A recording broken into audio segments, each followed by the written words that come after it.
Hi everyone, dry fruit లడ్డూని ఎలా చేయాలో చూద్దామా. ఇది పూర్తిగా షుగర్ ఫ్రీ లడ్డు అనమాట. ముందుగా బాదం, పిస్తా, జీడిపప్పు, గసగసాలు, మంచి ఫ్లేవర్ గురించి ఇలాచీ, pumpkin seeds, watermelon seeds, ఎండు కొబ్బరి ఇవన్నీ తీసుకోండి.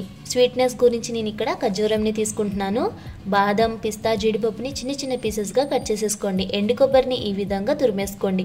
ఇప్పుడు డేట్స్కి గింజలు తీసేసుకుని చిన్న మిక్సర్ జార్లో వేసేసుకుని యాలకులు కూడా వేసుకుని మిక్సీని ఆఫ్ చేస్తూ ఆన్ చేస్తూ మెత్తగా మిక్సీ పట్టేసుకోండి. స్టవ్ పైన ఒక ప్యాన్ పెట్టేసుకుని గీ యాడ్ చేసుకోండి. గీ వేడైన తర్వాత కట్ చేసి పెట్టుకున్న బాదం కూడా యాడ్ చేసుకోండి. బాదం లైట్గా ఫ్రై అయిన తర్వాత కట్ చేసి పెట్టుకున్నది జీడిపప్పు యాడ్ చేసుకోండి. జీడిపప్పు కూడా ఫ్రై అయిన తర్వాత కట్ చేసి పెట్టుకున్న పిస్తా కూడా యాడ్ చేసుకోండి.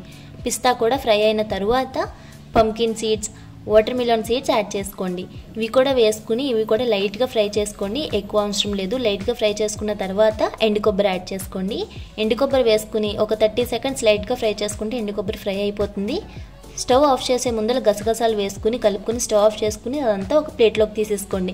ఇప్పుడు సేమ్ ప్యాన్ పెట్టుకుని టిష్యూతో ఒకసారి క్లీన్ చేసేసుకుని గీ యాడ్ చేసుకుని గ్రైండ్ చేసి పెట్టుకున్న డేట్స్ కూడా యాడ్ చేసేసుకోండి.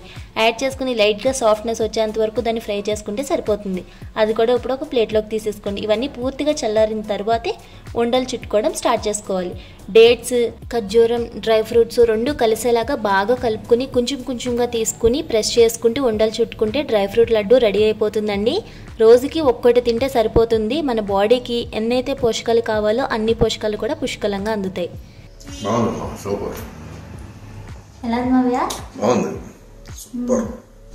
Thanks for watching.